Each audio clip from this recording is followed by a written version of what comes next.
All right. We're here tonight with Mr. Nick Leet from High on Stress. How you doing tonight, Nick?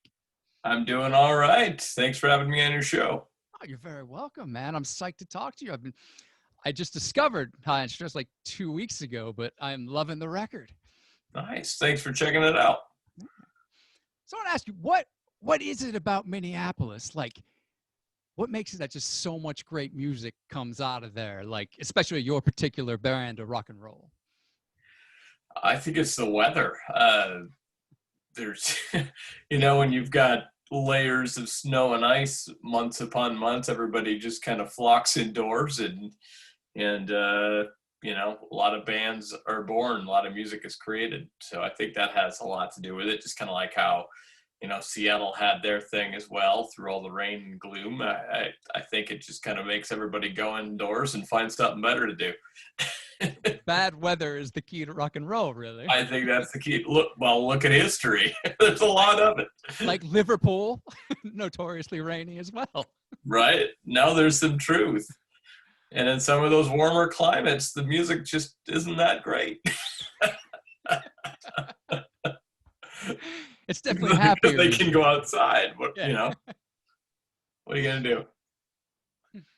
So I just saw on Twitter, I think it was you. Would you handle the band's Twitter account? Yep, typically. Asking what's everybody's favorite Big Star song. I didn't see your answer, so I'm curious.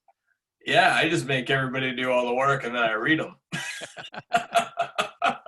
Favorite Big Star song?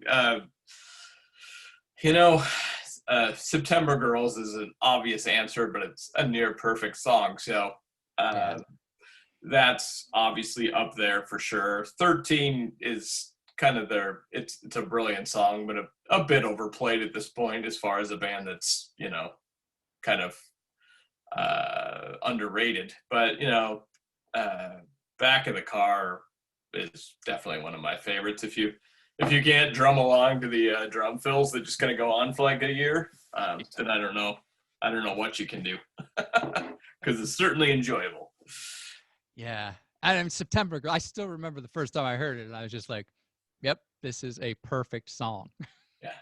Yeah, for sure. That's a great one. What's your favorite Replacements tune? Oh, geez. It's all the hard-hitting questions today. Right away. Even though you turned around my hard-hitting question on me. Geez. It changes by the day for sure, but I'll cheat a little and name a few. Obviously, Alex Chilton. It's great. Left of the Dial's great. Valentine's great. They're one of those bands, like, I'm a big Prince fan, obviously. But, he's got these different eras and different sounds. And, the Replacements were a sloppy rock and roll band, but they kind of had their different eras as well along the way. And, if you're asking me early, we're saying like Takin A Ride, kind of that middle period. It'd probably have to go with, Unsatisfied or Bastards of Young. And then, as you get a little later, it's probably the Chilton and the Valentine and Achin To Be and all of that. So definitely period-wise would be my answer. That's a really good way to go about it. I guess let's not leave it out. What's your favorite song off All Shook Down? Probably go with Merry Go Round. I can see that. How about you? That's a strong second to When It Began. That song is just the perfect autumn tune for me. Like, whenever I hear that, I'm 17 and it's fall out, and just that perfect weather. Yeah, it's funny. The band has played shows with Slim Dunlap, and he joined us on stage. We backed him at some of his solo shows, and nice. Before it started, he'd seen we were already friends, but he had noticed we were playing Valentine, like a cover on YouTube from some show we were playing. We did that. We did Bent Out of Shape, and he called me up and was telling me how great Valentine was and how we did such a good job. And it's because you did it in a different key than we normally did it, but doesn't matter because Paul would change the key on me right before we would go on stage anyway, so it all works out. I'm like, that's hilarious. And I said, well, did you see Bent Out of Shape? Because, that's kind of the Slim era. And he goes, I never liked that song. It was awesome. Nice. Yeah. They just put out that video for Can't Hardly Wait. after however many years. What version do you prefer, the Tim version or the Pleased to Meet Me version? Oh, that's a controversial topic I because know. everybody, the early Raw one is pretty fun, but I don't know. The horns are pretty darn cool in that song. Yeah. I know it wasn't really their idea, but it was pretty great. And if you've ever seen the Paul SNL appearance during his solo years, you ever seen that? Westerberg on SNL? I don't think I've seen him solo. No, I'll have to look this up. Oh, they're playing on there, and he's got a solo band, and they've got the Saturday Night Live horns, and they're doing Can't Hardly Wait, and you could just tell Paul's like having the time because most likely he'd never played that song with horns ever. Yeah. They were kind of overdubbed after the fact, and he was just the look on his face was like he was having the greatest time. Oh, awesome. Yeah. So talking about the Replacements and your new record, Hold Me In, Mm-hmm. Peter Jesperson, their manager, is quoted as saying, "This is exceptional work." How did that make you feel? Well, years ago, he wrote me an email on MySpace, if you remember MySpace. Yeah. Because he had heard a few songs off our debut album and he liked them. And then I sent him our second record, was just about to come out at that time. And he had some nice things to say. So I was kind of been in contact with him. Finally met him a couple years ago out in LA at a Tommy Keene Memorial service that we went out to. So that was the only time I've ever met him in person, but we chatted for a minute. But I sent him the new record when it came out because we've been in touch over the years. And, I kind of expected the, I like it sort of thing. And it made me feel great because it was a little bit more than that this time around. You can tell he really enjoyed it. And I've got friends who are friends with his wife even, and I guess it's been played around the house quite a bit. So Oh, that's excellent. yeah, so makes you feel good for sure. Yeah. He's quite the tastemaker. I mean, that's what drew me in. And then I was just like, yeah, he's right on, man. Like, this is that sort of music that I love. Yeah. So, yeah, I mean, give me a bit of a history of the band before we get into the new record, because you have quite a few out.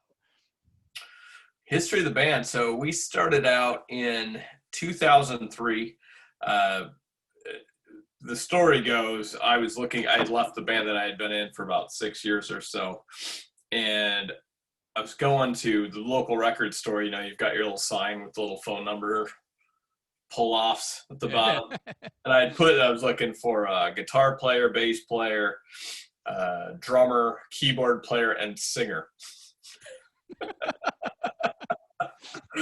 And influences all that. I hung it up at a record store in uptown Minneapolis, and as I was about to go out the door, I looked across the street. There was like a used music go round instrument shop, and I was feeling rather lazy that day, and I was like, do I go over there or do I not?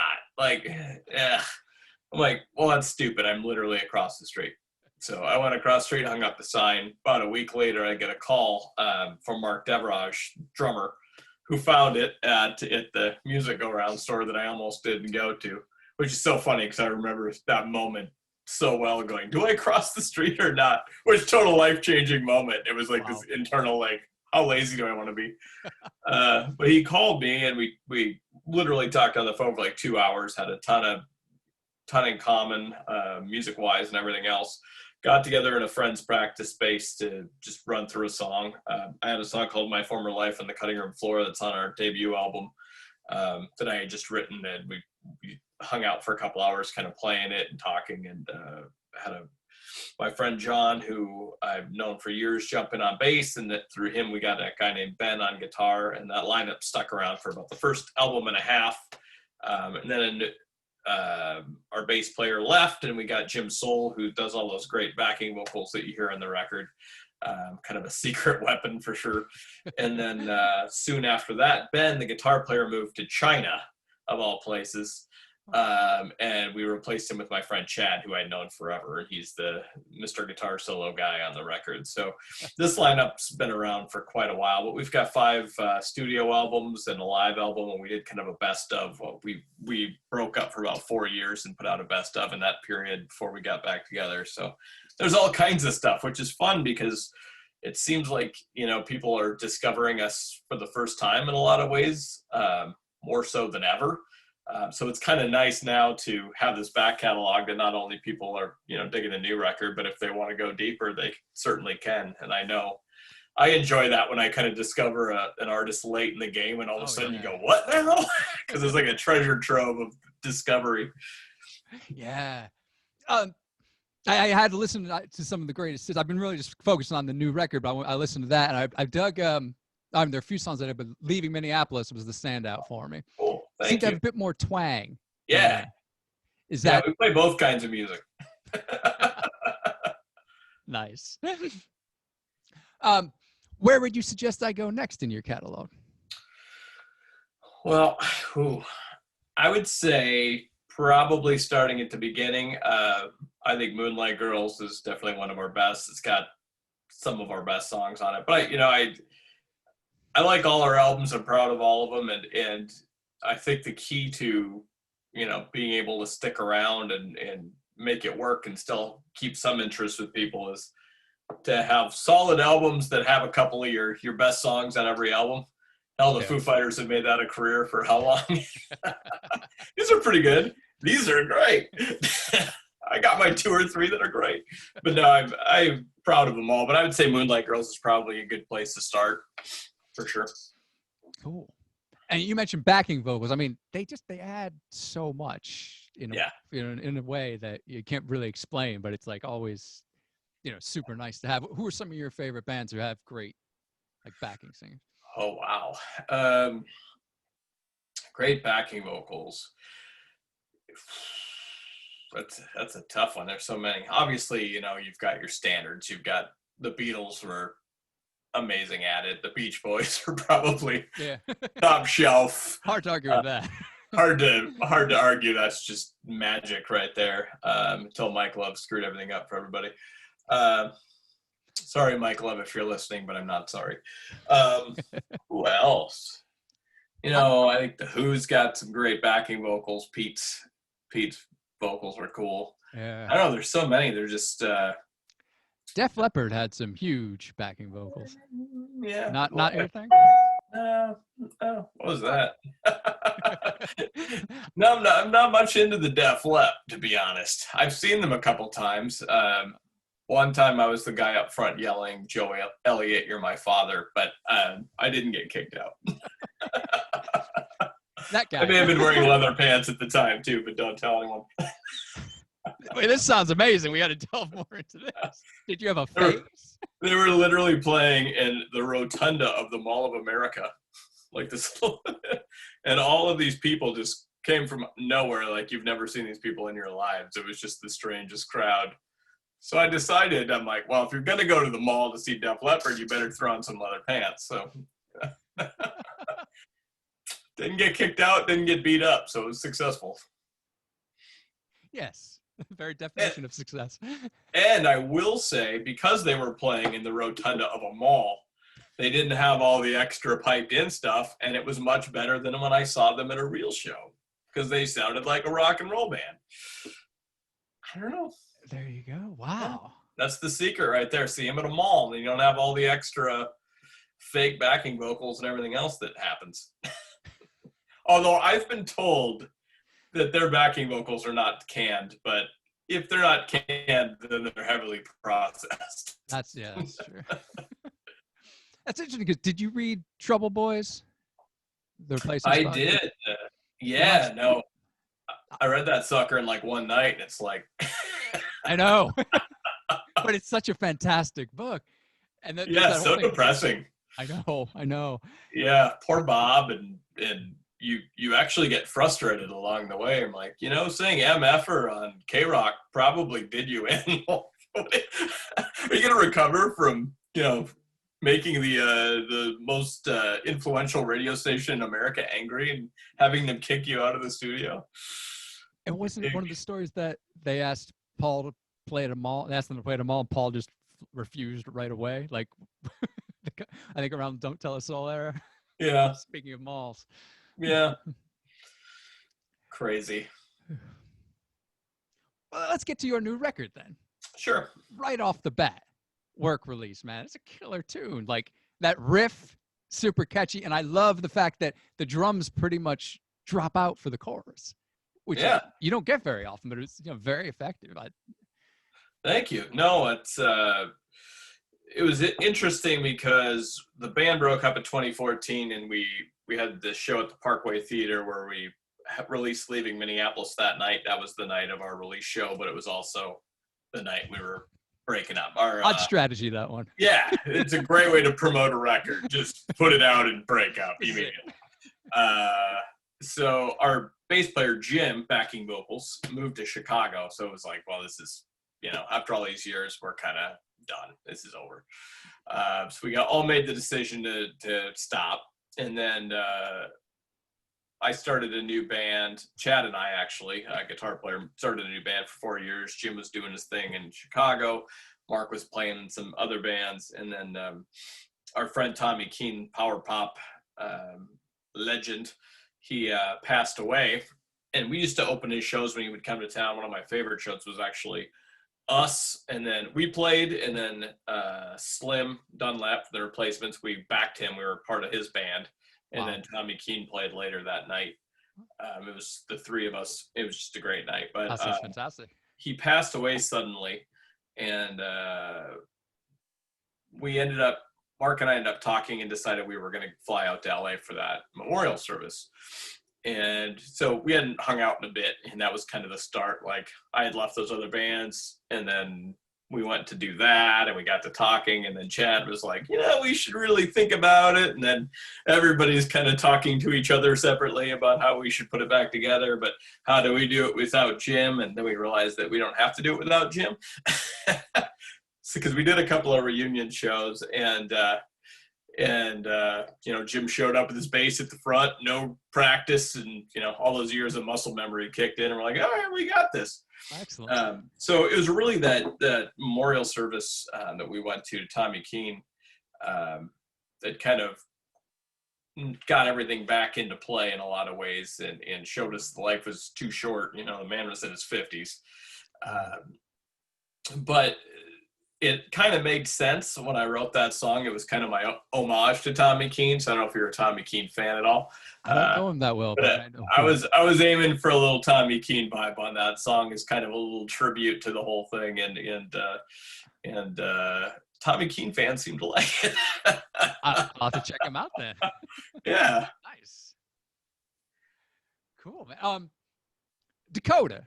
Yeah. You're originally from North Dakota, is that right? Yeah. Yep. Where the song is about? Yep. Right. That one's funny because I actually wrote that song for our first record, Moonlight Girls, and it was an acoustic based song, and at the end we had these weird sound effects that were happening, and I was like, this is cool. And then Mark showed up at the studio, and he's like, that end part sounds like there's like whales or dolphins humping or something going on there. What's that? So it just kind of got cut, and we just let it go. And then suddenly all these years later, reared its head again, and we had this rocked up version, and Chad had his cool guitar solo and everything. So it's actually a very old song that we finally released. And it's one of the ones that people are really pulling out and saying, this is one of my favorite ones. And I'm like, wow, that barely made the record. I was literally like, let's put it at the end if it makes it at all. And I'm like, so it shows what I know. Well, one of my other favorites is Never Got That Far. Just wistful. Yeah, and that's actually Andrew Heyer, the one I was talking about, Connecticut. Oh, all right. Yeah. So it was a weird thing. We've got this friend. For years, this guy was reaching out to me from Illinois, and he would tell me, you got to come play. You got to come over here and play. I've got this kind of songwriter series thing. It's a quiet room. Everybody loves it. It's great. And I'll try to get there at some point. And I just kind of put it off because I had other stuff going on. And then finally, he emailed me one day, and he's like, you got to come. Here's what I'm going to do. I'm going to have this happen at this show, and we're going to have Miles Nielsen, who's just a fantastic writer and singer. He's actually Rick Nielsen from Cheap Trick's kid. And Matthew Ryan, who's a great songwriter. And then yourself, and then Miles' wife Kelly will play as well, and she's insanely good, beautiful voice. We're gonna do that. You got to come. And I'm like, whoa, with that lineup, I'm be kind of an idiot not to come. So I went and I did that, and soon after that, he was Dave in Illinois was the booking guy was telling me, I've got all these here. I'm going to try to get Rhett Miller here, which he ultimately did. And, he's got all of these people because they're passing through like Chicago and going to the next town. And it's about an hour and a half outside of Chicago. So he just nabs all these great artists as they're coming through. And they do this little like acoustic songwriter thing. And every one of the shows sells out. Like people go like pin drop quiet. But he was telling me about, I'm going to get this person, I'm going to get this person. He's like, and Andrew Hyra's coming. And I'm like, who's that guy? He's like, he was in this band called Billy Pilgrim. And I'm like, that was like a band that I listened to in high school. In fact, my first band, we were kind of a 3-chord punk rock thing. And our first show in the high school gymnasium, the singer and I, because I played guitar, did an acoustic version of a Billy Pilgrim song. It was like one of the first songs we ever performed live. Wow.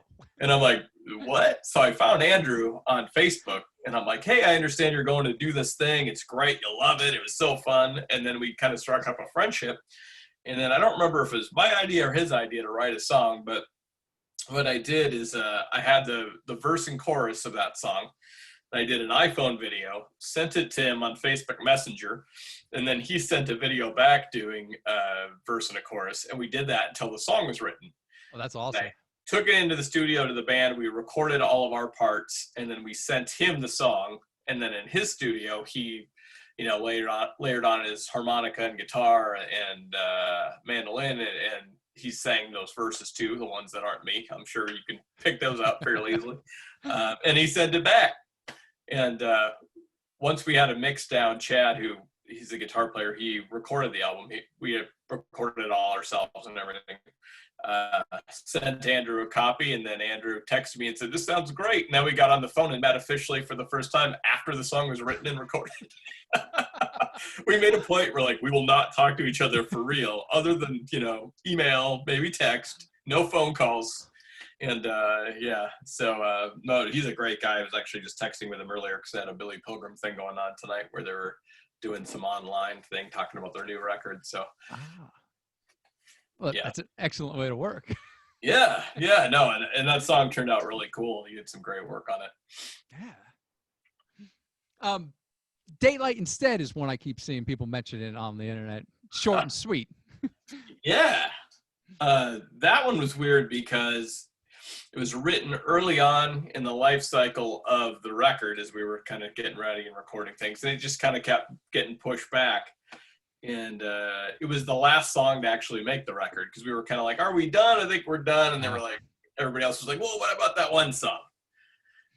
And I'm like, it's all right. It's just not, there's just something missing. It's just not quite there.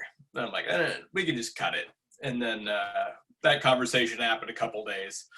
And then suddenly Mark drummer showed up to the recording studio, and he's like, I got it. And I'm like, what? He's like, the arrangement. And he had it all like, you're going to like do this part, but you're going to cut that. And then you're going to do this part only twice. And then it's going to go into the chorus again. And he had the whole thing like mapped out in his head from the drive to the studio. Nice. And we're like, okay, all right. So we tested it and we're like, oh, there it is. Like suddenly he just figured it all out in his head. And it's short and sweet. It's like 2 minutes long. And the song probably like 3.5 before he did his arrangement tricks on it. But it made the song like, it's kind of got a big star vibe. I was going for the big star, clean, jangly ending. Yep. Yeah, the wake ups at the end are my favorite part. Oh, thanks. Yeah, that and Dakota barely made it. glad they're on there. Now, jumping back a track, Relax. The first line is, the answer's coming now, but like the dark side of the moon, I never got it at all. I take it you're not a Pink Floyd fan? Somebody called me out on Twitter about this. Somebody was like, I love the record. It's really great. And then like later I get this like notification. It's like, is that what I think it is? And do you really not get it? And I will give you the same response that someone gave me years ago. I knew this guy years ago who's a big Pink Floyd fan, and he's just like, oh, they're the greatest band, they're the greatest band. I'm like, I don't get it. I don't get it. And he's like, that's because only smart people like Pink Floyd. Which is the greatest slam of all time. But it's not that I don't like them. They've got some songs I do like, but I just don't see it. I don't, overall, the matter now. Yeah, they've never really done it for me. No. I like Sid Barrett, and I like Arnold Lane, the first single, and See Emily Play. Yeah. But yeah, like I've never really had any desire to sit down and listen to Dark Side. I think it's because someone loaned me The Wall once when I was like really, when I was probably like 10 years old, loving years. Yeah. And I didn't get it at all. Like the title track just annoys me. Yeah. Like, no, I liked that song when I was a kid, and you can't get your pudding if you don't eat your meat. What? But there are some songs that they had that were quite good, and I don't dislike them, but it's also just a fun line. And I'm kind of glad people are going, hey, wait a minute. But that's not all with this song. I mean, in the chorus, you also have I'm Not Gonna Crack, which immediately, makes me think of Lithium. Oh, wow. That's funny, because obviously, like any great fan of music, that is a wonderful song and a great band. But that never even crossed my mind until you said it. And now forever, I'm going to think of it. I didn't mean to ruin your own song for you. I'm going to be on stage and be like, oh, I totally accidentally ripped off Nirvana. I just saw today, too, that it's the 29th anniversary of Nevermind, Bad Motor Finger, and Blood Sugar Sex Magic. Yeah. They all came out on the same day. I did not realize that at the time. It's bizarre, isn't it? Yeah. But I remember 91 and 92 just being excellent years for music. Yeah. Maybe it was the age, but there was just so much to get into. So you're a Nirvana fan, I take it? The thing was, I heard a friend of mine, I mean, obviously I like Nirvana. But at the time, I remember a friend of mine worked at a record store. He got it early, and he's just raving about them. And he played me Teen Spirit, and I was just like, Like I love like the Sex Pistols and the Ramones, like punk rock, and I was just like, okay, this sounds like it wasn't in a major key, which I think was my issue. And it took me till In Bloom to really get them, and I was like, okay, yeah, this is great. These are great songs. Then just went back and got really into them. But I remember when it was released, like a week before it was released, I had heard it, and it didn't do anything for me. And that same friend, they were playing at this small club in New Haven, probably like 100-person maximum. And he was going, he's like, I'm going to drag you to the show so you can properly appreciate them because they're great. And like, I was 15. I didn't even bother to ask my parents for permission. But in retrospect, I regret not going to that tiny club show because a month later, they were the biggest band in the world. Oh, I was going to say, did you go? Nope. No, the first I heard of them was on when they were doing Teen Spirit and Territorial Pistons on Saturday Night Live. And I remember seeing it, and I remember thinking, this is terrible, and what is happening? And then they were smashing equipment, and it was not at all mainstream music that was, growing up in North Dakota that I was accustomed to. So I was totally just like, what happened? What is this going on? This guy's like screaming, and it's awful. And like few days later, my sister's boyfriend at the time loans me his single of Teen Spirit with Even in His Youth on the back. And I remember like driving like on a field trip to like a spelling bee or something that week. And I had my Walkman and I was like, play, flip, play, like just over and over. End of the week, they were my favorite band. They went from like, what is this trash to my favorite band in like 6 days. I think that was America in a nutshell after I got over the shock of, because I love the Replacements are one of my favorite bands, and obviously, huge influence on Nirvana in a lot of ways. Nevermind, come on. Yeah. But I was too young for that at the time, so it was more like going back and going, oh geez. So yeah, Nirvana was definitely the gateway, but when you start working backwards, you see where it all comes from. Another classic Saturday Night Live performance as well. Oh God, yeah, that was great. It was. If you go back and watch it now, you're like, dang, that was impressive. Yeah. But for my young years, it was too much, overwhelming. So, I mean, also on, I went Eyeliner Blues, Oh, performing yeah. the greatest hits. You also say Only Women Bleed. So I was wondering, is this like a thing you're purposely doing? Is this just how the lyrics come to you? Am I screwing with you with all these little things? It's like little Easter eggs. Yeah. Yes. Alice Cooper. That was a little sly nod to Alice. Yep. I like it because it's kind of like it places you in a tradition of rock music. Like you're quote referencing all these things.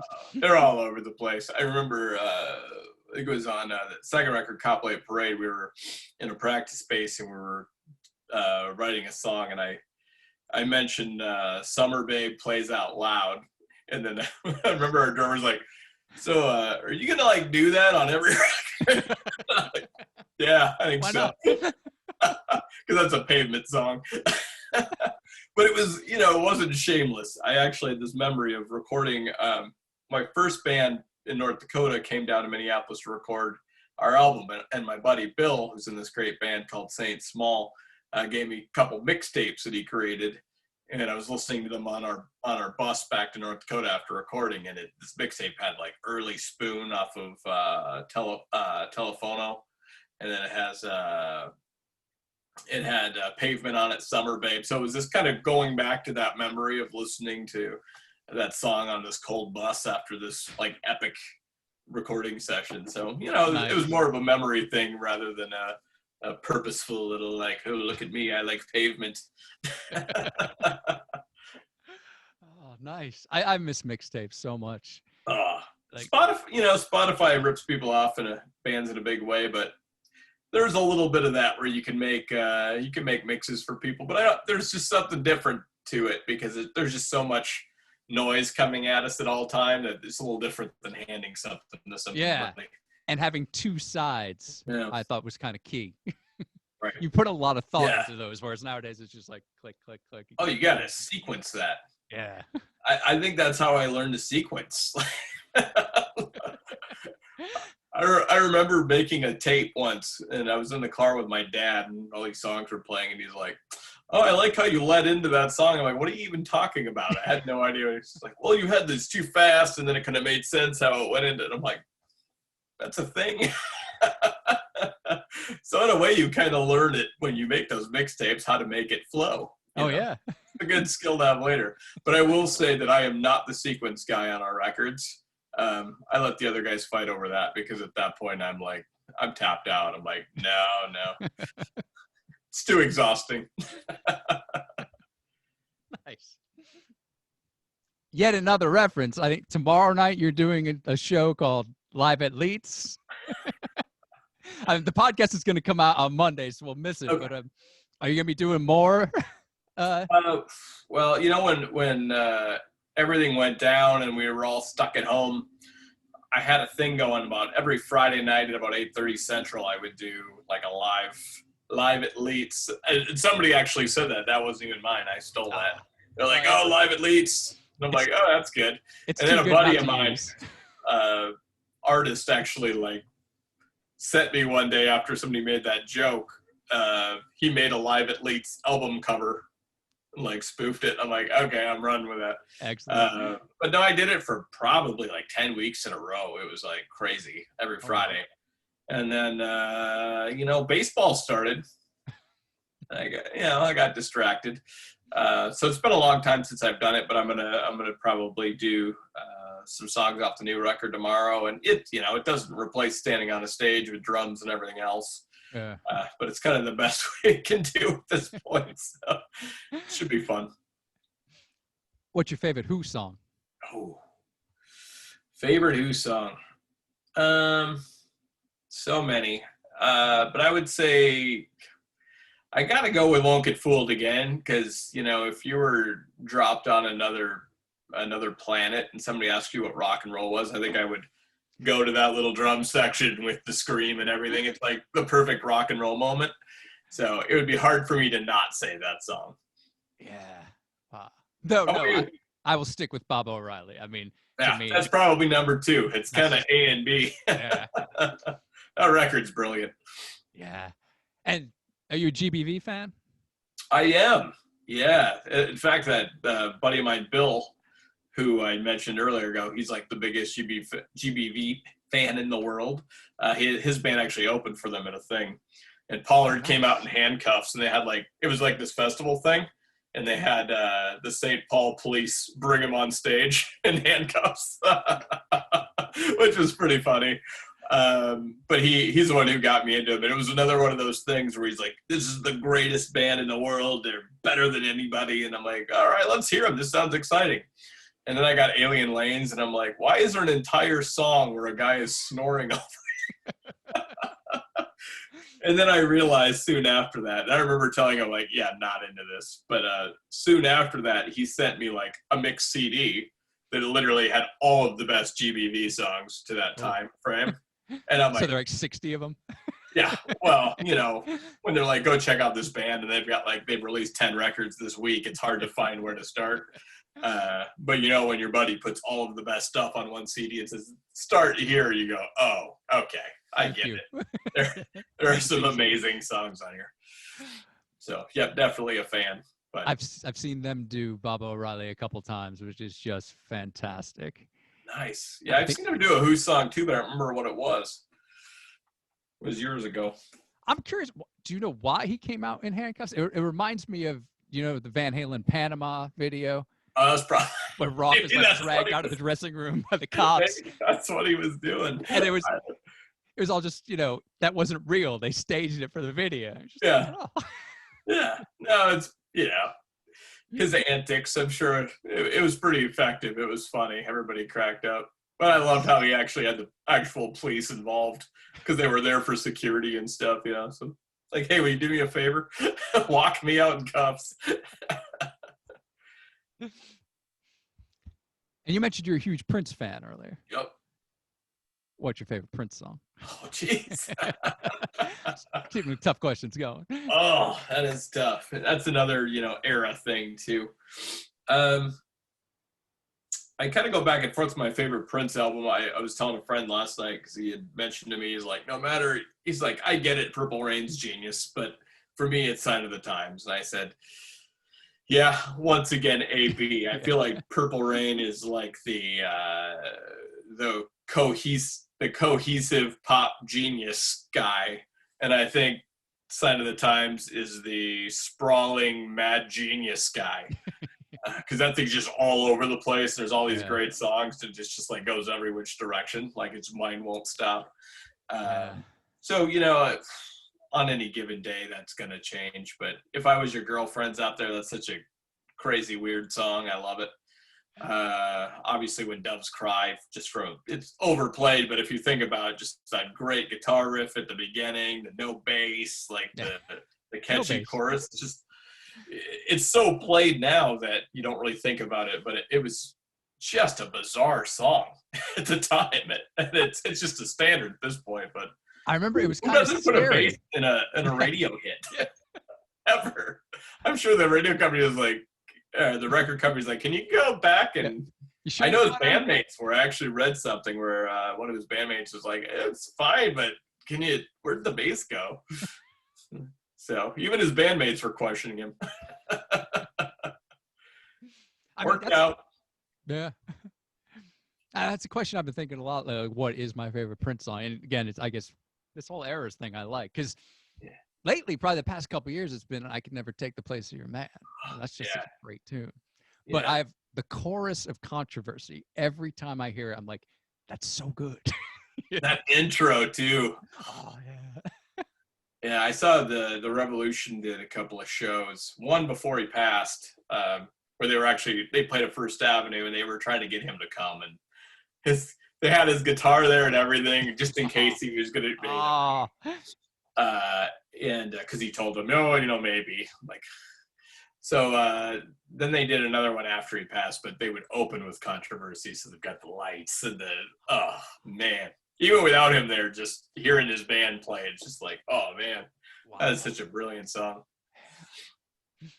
So I've been asking you a lot about other people's songs. Sure. What's your favorite of your own? Do you have one where you were just like, when you finished writing, you were like, this is it? Well, that's tricky because I think most songwriters or people who create tend to, you know, when they write something or draw something or whatever their art is, their initial, if they like it initially, it's like, oh my gosh, I've done it. Yes. This is amazing.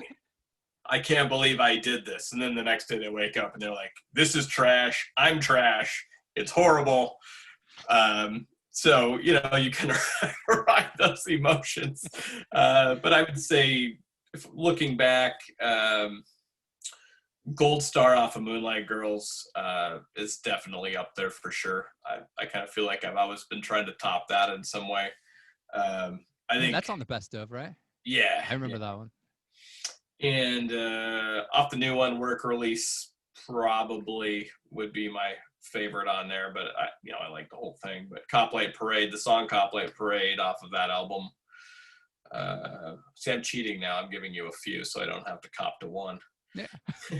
Bite Your Tongue off of Dying Art would be one. Living is a Dying Art. And then probably Windy City Endings off of Bleeding Minneapolis would probably be the one off of that I would pick. Gold Star, I thought, had a bit of a Stephen Malcolmist thing to it. Really? Yeah. See, there we go again with the Pavement. I'm not even that big of a fan. No. I like Summer Babe. All right. Yeah.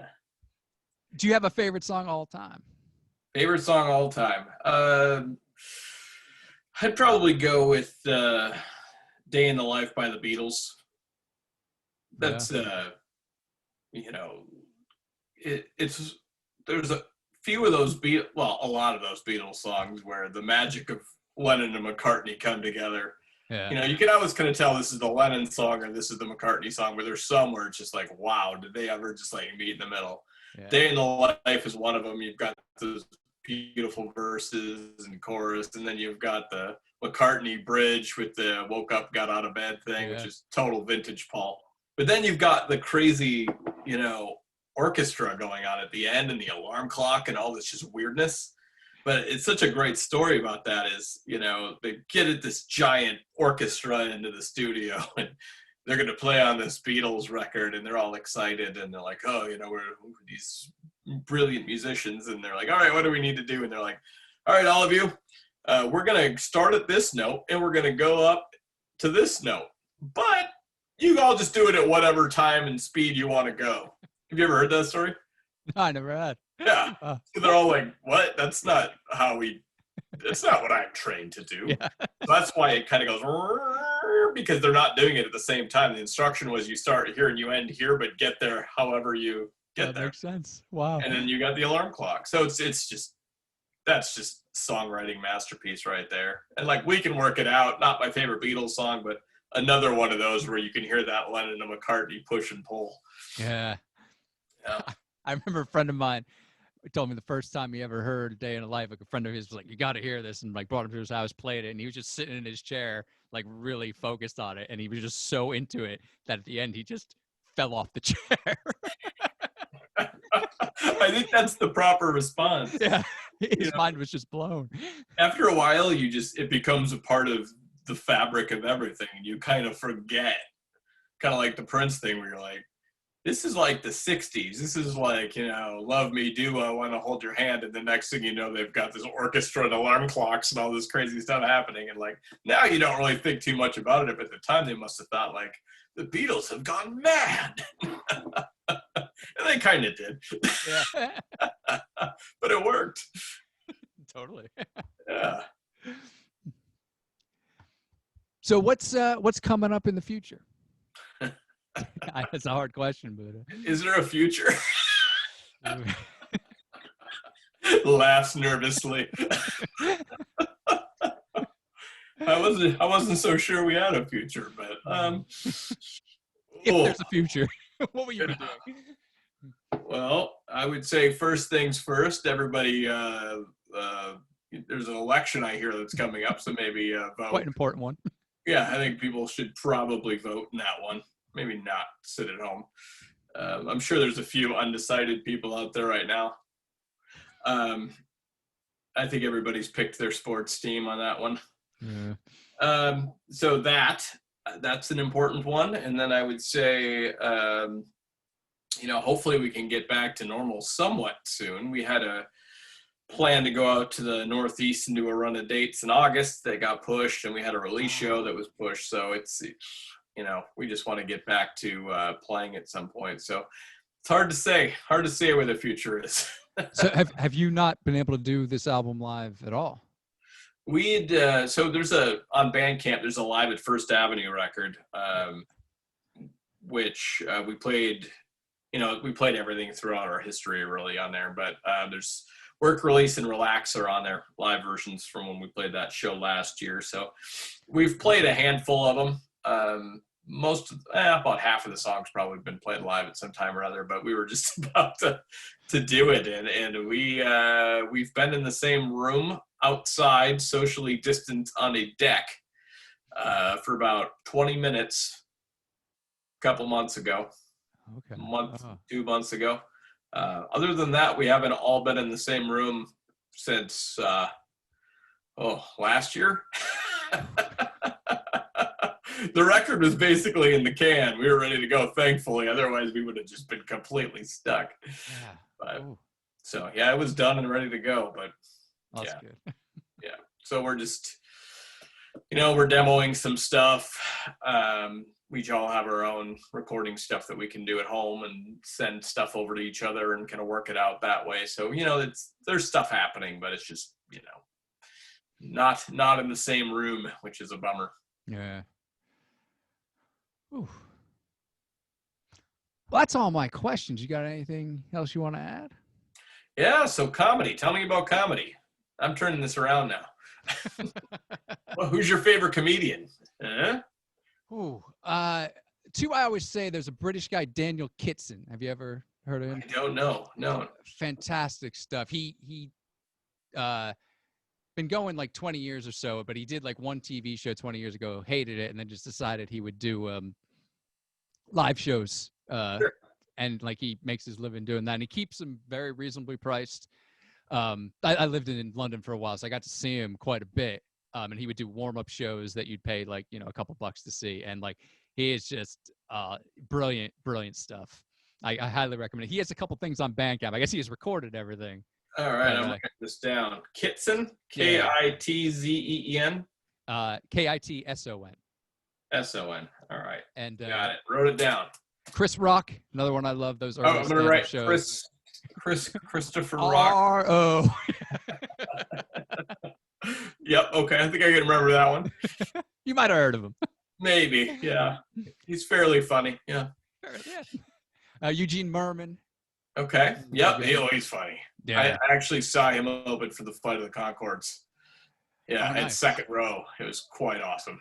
Oh, excellent. Yeah. Dave Hill, have you heard of him? I've heard the name. Don't know him though. He plays music as well. He's got a couple of rock bands going. Dave Hill. Lodge. But his comedy is very good. He does he did a podcast called History Fluffer, where he would claim to have been an integral part of various points in the 20th century, such as there's one show where he's a founding member of ABBA. Another where he started Woodstock by just having an Apple stand up there, and sort of the bands came in and he got very much involved. And he was actually going to do the national anthem with Jimi Hendrix, but he actually got caught in the Portaloo when Hendrix launched into it. Excellent stuff. Where's that at? Where do you find that? History Fluffer is the name of the podcast. History Fluffer. Okay. Yeah.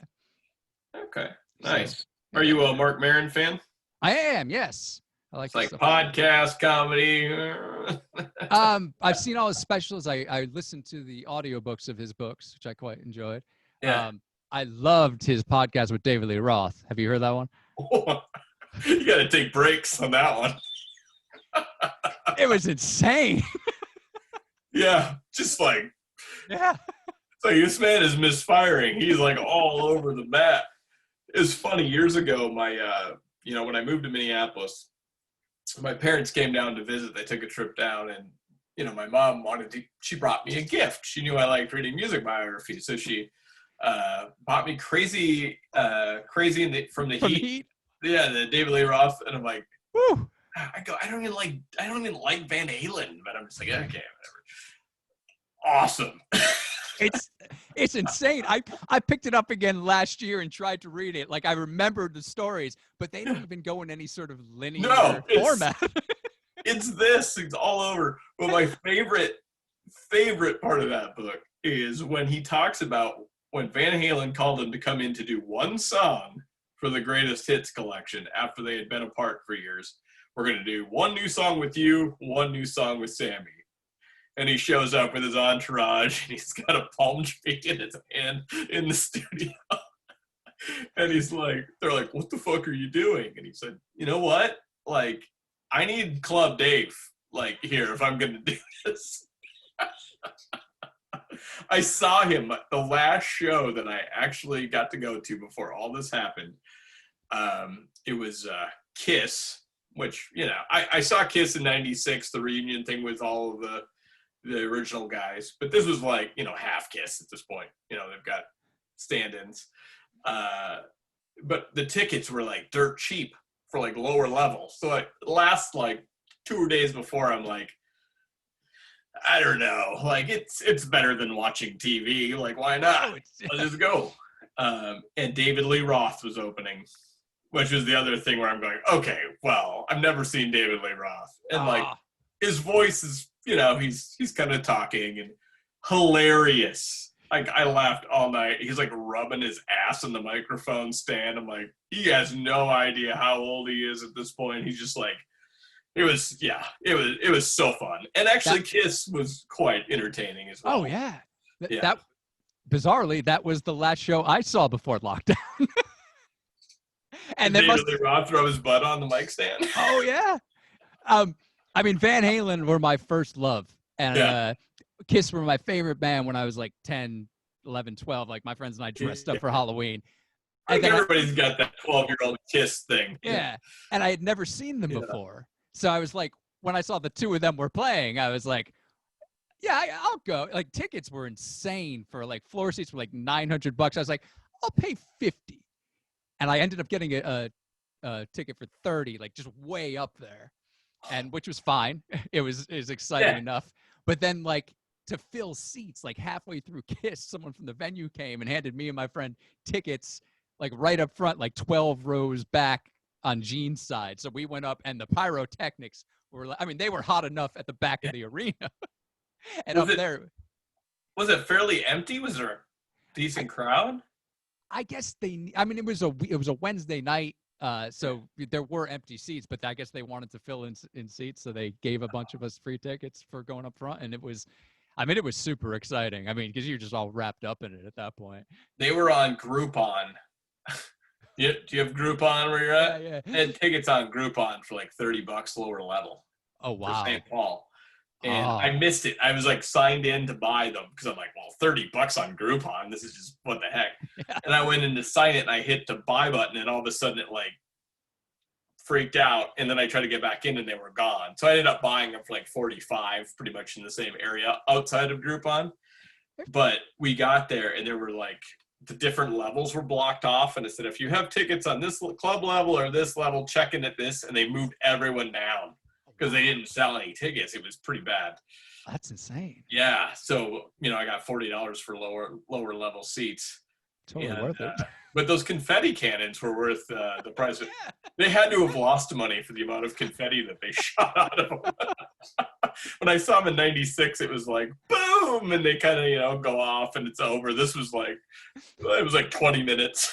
Yeah, it was insane. It was just everywhere. It was humorous. I was picking it out of my shirt as I was walking out. Yeah, it was fun. I'm glad I did that, especially, in hindsight, knowing what we know now, sitting around, Yeah. Would have been bummed that I didn't go out and do it. Awesome, man. Well, thank you so much for coming on the show. Yeah, thanks for having me. That was a lot of fun. Yeah. And thanks for the nice words on the album. Awesome.